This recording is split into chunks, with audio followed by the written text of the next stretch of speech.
O nosso vídeo de hoje é bem sério e eu faço a seguinte pergunta para vocês aqui no início. O SBT está virando uma rede TV? Porque o canal, você sabe, né, ultimamente, ele está caminhando para o fim como um canal relevante na televisão brasileira. A emissora tem enfrentado uma das piores crises de sua história entre 2025 e agora 2026.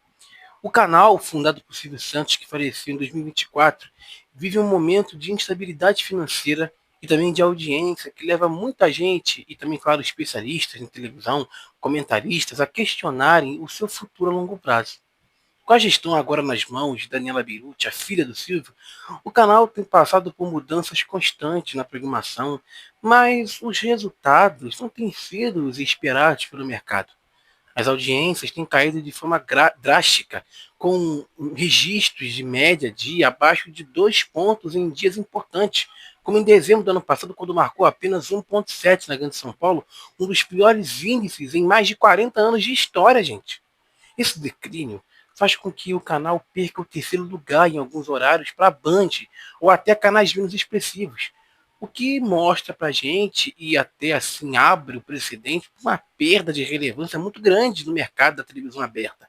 A crise financeira é evidente, com rombos estimados em centenas de milhões de reais, levando às demissões em massa, como ocorreram em 2024, né, naquela programação que eles implementaram, que tinha revista matinal, que tinha revista da tarde, né, Paulo Matias, Michele Barros, Regina Volpato, Tá na Hora, né, essa modificação toda que fracassou, a última que tinha sobrado era a Virgínia, que foi embora também agora. Então, assim, isso continuou, essas demissões e essas saídas, elas têm continuado em 2025 e agora também em 2026, para poder enxugar custos. Programas novos, como Alô Você com Luiz Bate, não alcançaram o desempenho esperado e o próprio apresentador deixou aí o comando do programa, após menos aí, né, de um ano. Agora está esperando lá o SBT dar para ele um formato de entretenimento que eu nem sei se isso vai acontecer realmente. É bem possível que o Bate, né, não de maneira oficial, mas até que o Bate saia, porque eu não sei que tipo de formato que o SBT pode dar para o Bate. Viva a noite? Aí o Luiz Ricardo fica sem? Também tem a saída de Virgínia Fonseca como apresentadora, né? Cariúcha, outros nomes aí que pegou muita gente de surpresa nesse início de janeiro aí e gerou um clima, finalzinho, quase meiuca de janeiro, e gerou um clima de instabilidade nos bastidores com muitos artistas optando por outros canais como a Rede TV, porque a Cariúcha foi para a Rede TV, que é um canal que você sabe bem que também está passando por uma situação difícil, né? Demissões aí, troca de dono, né? Um dono só, que agora é o Amilcar. Então, assim, para chegar nesse ponto da pessoa trocar o SBT pela Rede TV, mano, é o mesmo que você sair da Globo e ir pra Gazeta. Então, pra você ver que a situação do SBT tá tão complicada que tem gente optando por ir para canais menores. Assim, tentando, né, ou esperando que tenha uma estabilidade. Entendeu? Olha a situação que tá. Olha o ponto que tá chegando o SBT, cara. Esses movimentos são comentados abundantemente nas redes sociais, onde muitas pessoas afirmam que o SBT está em crise sem precedente e que o canal parece ter perdido a sua identidade, e a comparação com a Rede TV é frequentemente comentada, né, pela opinião pública, pois ambas as emissoras, você sabe, enfrentam dificuldades semelhantes, com baixa audiência e também, claro, dependência de conteúdo barato ou até vendido. A Rede TV já passou por fases de demissões em massa e perda de apresentadores importantes, como a Luciana Gimenez, Rony Von, o que torna paralela ainda mais comum entre o público essa comparação entre as duas emissoras. A programação do SBT tem sido marcada por mudanças às pressas, como o fim de jornais, negociações com novos apresentadores para poder tentar salvar a faixa da tarde, que eu também tenho dúvidas, né, ressalvas em relação a isso, porque o SBT, você sabe bem, é um canal que gera engajamento. Né? Eu tô aqui, eu não tô. Então, assim, é uma emissora que tudo que você comenta sobre ela, né? Mas eu não minto, diferentemente de muita gente aí. Mas, assim, é uma emissora que gera muito engajamento. É uma emissora que tudo que você comenta sobre ela, né? Gera uma visualização, gera, né? Muita gente olhando. Então, assim, eu acredito, eu não posso afirmar categoricamente, isso é uma opinião pessoal minha. Mas eu acredito que essas possíveis sondagens, essas, né, essas teorias ou até né, fatos concretos de que fulano de tal está negociando, né, o SBT está negociando com a Sônia Abrão, está negociando com a Luciana Gimenez, mesmo que tenha um fundo de verdade, às vezes é para poder manter o nome do canal em alta. Porque eu acho que o SBT, eu já disse isso em outros vídeos, o SBT tem que usar muito, deveria usar mais o engajamento que eles têm nas redes sociais para poder tentar levantar a sua audiência. Eu sei que a internet é uma coisa e a audiência é outra. Mas você tem, por exemplo, o caso do Big Brother da Globo. O Big Brother, a 26, né, ele não está tendo uma audiência muito boa na televisão. Tem marcado aí números assim impressionantes, baixos. 16 pontos, 14 pontos, 13 pontos, 16 pontos. Bem diferente dos 30, dos 29, dos 25 que marcava, né, em outras edições. Mas na internet, o engajamento está impressionante. Um vídeo da Ana Paula, do Babu, de algum participante assim que está passando mal, uma polêmica, é milhões de visualizações, milhões de pessoas assistindo, assim, comentando, geral comentando nas redes sociais. Então, assim, é um programa que pode estar em baixa na audiência, no Ibope, mas nas redes sociais, o programa está tendo um engajamento muito grande. Então, no caso do SBT, em relação a essas sondagens e essas possíveis contratações que podem acontecer, como no caso do Brito Júnior, que pode ter um programa ali, uma revista na faixa da tarde, eu acredito que muitas delas, às vezes, elas acontecem mais para poder deixar o nome do canal em alta, ou até para poder melhorar a situação do SBT, ou tentar melhorar, né, para poder, tipo, fazer um balão de ensaio ali para algo que pode acontecer em algum momento, ou para não deixar o canal em desvantagem com as emissoras. Tipo assim, ó, o SBT está negociando com a Sônia Abrão, o SBT está negociando com o Brito Júnior, e também gera conteúdo para a gente, né? Mas assim, nem tudo que às vezes é comentado, não desmerecendo, não também descredibilizando os colunistas, né, que são pessoas extremamente influentes e que trazem informações verdadeiras. Mas assim, eu acredito que muitas dessas negociações que ocorrem, que são noticiadas, elas às vezes são, né, realmente ocorre um contato entre a emissora e a pessoa, entre a emissora e o apresentador, mas às vezes é mais para, tipo assim, sair na mídia. Para poder, tipo, ó, o SBT tá contratando falando, tá tentando contratar, o canal não ficar em baixa. Eu acho isso. A área também de dramaturgia, você sabe, tá em reavaliação, com rumores de possível volta, né? Tá parada desde o fim de A Caveira Encantada. Há informações de possíveis terceirizações de conteúdo, né? Você sabe que a gente comentou aqui no canal recentemente que o SBT está pensando em trazer de volta as novelas agora no formato mais curto, até o Ratinho tá tentando ajudar o SBT nesse processo aí, né, para tentar fazer o SBT voltar a produzir novelas, né, mas de uma maneira mais curta, né, mais assim, rápida, né, igual fez com aquela, a última que foi exibida, que eles produziram, que foi Agora Que Vai Ficar com a Mamãe, que foi exibida na faixa da tarde e que não deu uma audiência muito boa.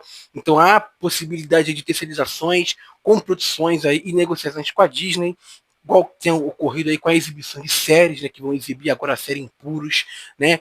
Então, assim, a exibição das novelas também mexicanas continua, mas a qualidade e também a audiência não tem ajudado a recuperar o público perdido, né? E também os cortes que têm ocorrido, né? Então, o SBT tem exibido as novelas mexicanas, mas assim, quando não dá uma audiência muito boa, eles vão lá e corta, tira do ar, mete tesoura. E isso realmente é uma coisa que tem irritado muito os mexicanos. Um dos pontos mais críticos também é a programação de filmes, que era uma marca registrada do SBT com sessões como Tela de Sucessos, né, o Cine Espetacular, Cinema em Casa. Atualmente há muitos comentários na internet de que a emissora repete filmes com frequência e também os títulos são muito menos atrativos, né? Exibe filmes assim evangélicos, né? De produtoras assim, sabe? Compra títulos baratos e exibe e dane-se. E há uma grande falta de contrato com grandes estúdios, né, de Hollywood. Então isso leva a audiências muito baixas, né, com exibições de filmes ali, né, menos. Tipo, o Silvio Santos, uma vez, cara, ele trocou a Praça é Nossa pelo Star Wars. O Silvio Santos já exibiu Harry Potter na programação do SBT, Harry Potter, cara. E hoje, né, acho que foi a Pedra Filosofal. Então, assim, se o Silvio já fez isso, por que o SBT hoje não pode fazer? Então, nem isso, mas eles conseguem ter, nem essa moral mais eles conseguem ter. E como o Silvio tinha. Então, antigamente, os filmes, eles atraíam, perdão, milhões de espectadores. Pessoas afirmam que o SBT não exibe mais filmes de qualidade com a mesma frequência e que a programação se tornou repetitiva e muito pouco inovadora. A plataforma Mais SBT, que é de streaming, também enfrenta muitas dificuldades financeiras, com baixo retorno, saída de patrocinadores e projetos emperrados. Essa crise do digital também mostra que o canal não consegue se adaptar bem a essa transição para o conteúdo online, que é, né, a emissora deveria se alimentar disso, mas ela não consegue se adequar, ela não consegue fazer a transição, ela não sabe usar e aproveitar de toda essa, né, visualização, de todo esse engajamento que tem na internet, não sabe aproveitar, entendeu? A Record, que está na vice, não tem nenhum tipo de engajamento, e o SBT, que não está, que deveria usar esse engajamento como alternativa, não consegue. Ao contrário das concorrentes maiores, que têm uma audiência muito boa na internet, né, na televisão, o SBT não consegue usar esse engajamento. A morte do Silvio Santos em 2024 foi um marco, né, porque ele era a alma do canal, com seu estilo único, carisma que segurava o público. Sem ele, o canal parece ter perdido a direção e a capacidade de inovar, ficando presa em reprises e também ajustes improvisados. Pessoas apontam que o SBT tem vergonha do próprio DNA popular, que era baseado em entretenimento, né, conteúdos acessíveis, e hoje, agora, tenta imitar a Record, com apelações, ou também a Globo na formalidade, sem ter o orçamento e nem o casting para poder competir. Isso resulta em uma mistura sem identidade, que afasta o público, né, que é fidelizado e não atrai novos espectadores. A TV aberta como um todo vive uma grande queda, uma crise gigantesca, né, com receitas baixas e migração para o digital. Mas o SBT parece ser um dos mais afetados. Agora, o canal planeja uma nova grade, mas os sinais são de continuidade da estabilidade. Com medo de novas demissões após o carnaval, muitos dizendo que a emissora está caminhando para um modelo semelhante ao da Rede TV. A Rede TV, sabe, sobrevive aí com uma programação barata, venda de horários, conteúdo limitado, e o SBT pode estar seguindo esse caminho se não reverter a crise. Eles até agora vão parar de exibir filmes, porque não tem mais filmes, né? A última sessão que o canal exibia era dos sábados, mas como agora o Casos vai assumir, né, a faixa das 4 da tarde, que é depois do Lucas, o cinema em casa é tirado do ar, foi tirado do ar, vai ser tirado, né, agora, dia 21 de fevereiro. Então não vamos ter mais filmes na programação, tanto diária quanto também semanal. Então essa perda de filmes, e também até de qualidade, é sintomática, porque isso era um dos últimos pilares que mantinham a audiência interessante, até nos fins de semana, que chegava até 5 pontos, eventualmente a 6, né?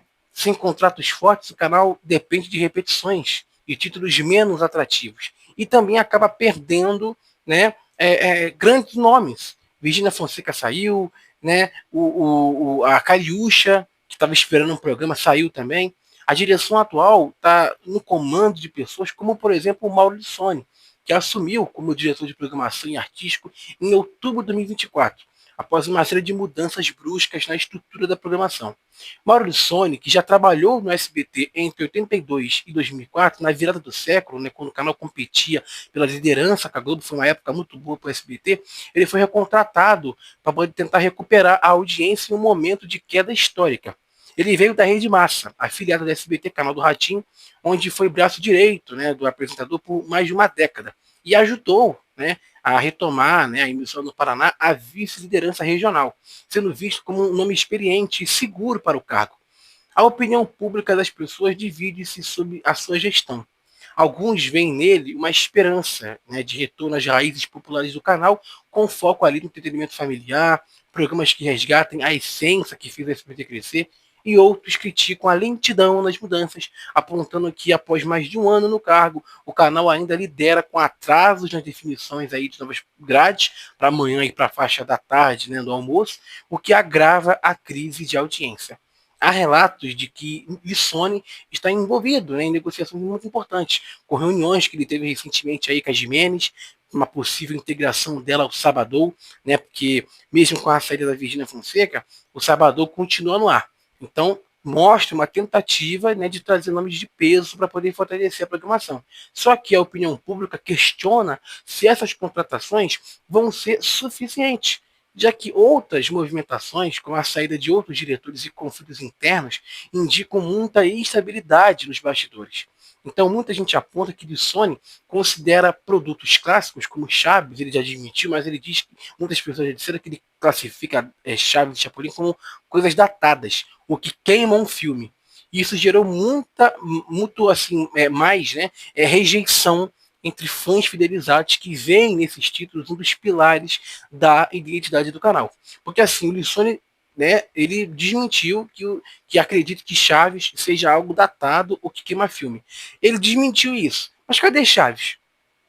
Eu não estou vendo o Chaves sendo exibido na programação. E quando o Rinaldi Faria estava na programação, Chaves era exibido de tarde, era exibido na faixa do fim de tarde e até às 10. E hoje nem passa mais.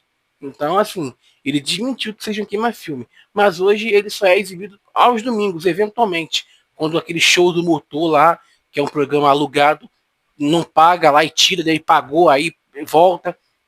Então, se não é queima-filme, cadê o Chaves? Ele poderia estar lá hoje aí salvando a televisão. Mas, enfim, está dada a nossa informação de hoje, aonde eu compartilho com vocês que o SBT está caminhando realmente para uma nova fase ou ele está realmente caminhando para o fim. Porque a Rede TV, ela também está numa situação complicada, né? Você sabe. Né? Teve a mudança aí societária, né? Saiu o Marcelo de Carvalho, né? Vendeu a parte dele para o Amilcar, muitas demissões, agora parou, não vai ter mais demissão nenhuma, mas assim, vão trabalhar bem no modo da economia, né? Vão usar até um telão de LEDs para poder fazer todos os programas, né? Então assim, a situação está bem econômica lá, e o SBT também parece que está caminhando para o meu nível. É uma grande emissora que tem um grande, né, complexo, não sabe aproveitar isso e infelizmente está caminhando para chegar até talvez, né, próximo da Rede TV. Porque o SBT ele ainda é uma grande emissora, é um nome forte, é um canal ainda que tem muito peso quando é comentado, mas que não sabe aproveitar esse engajamento, não sabe aproveitar o sucesso que ele tem nas redes sociais e infelizmente não sabe converter isso em audiência, né? Como eu falei, falta ousadia, falta diretores competentes e novamente eu repito aqui, quem está no comando, quem está dirigindo, está torcendo contra a emissora e não a favor. Eu acredito muito piamente que há um boicote lá dentro. Tem pessoas que querem realmente destruir a televisão em vez de salvar. Mas tá dada a informação. Siga a gente no nosso Instagram aqui, ó, @bastidoresdmufc, para você poder acompanhar outras informações aí do mundo da televisão a todo momento na nossa página do Instagram. Estamos com acho que 220 quase mil seguidores. Queremos chegar, contamos com vocês. A gente se vê amanhã, 5 da tarde, com mais um vídeo aqui no canal. Fiquem todos com Deus e, claro, até a próxima.